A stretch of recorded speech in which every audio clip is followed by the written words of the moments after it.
Welcome back. आप सभी का स्वागत है। गाड़ी है 2017 मॉडल होंडाई वरना। इसमें कस्टमर कंप्लेन था फ्रेंड्स, 2000 से ऊपर आरपीएम जा नहीं रहा था।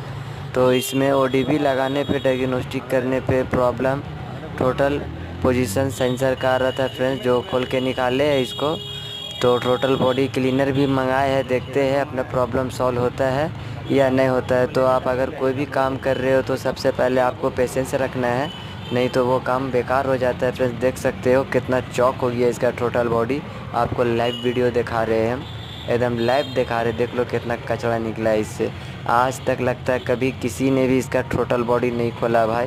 देख सकते हो क्या हाल हो गया है। अगर वीडियो पसंद आए तो लाइक करें, सब्सक्राइब करें, तमाम दोस्तों को शेयर करें। मेरा वीडियो बनाने का मकसद यही है ताकि जो भी भाई लोग फंसे हुए रहते हैं उन तक ये वीडियो पहुंचना चाहिए, चाहे वो ऑनर हो या मैकेनिक।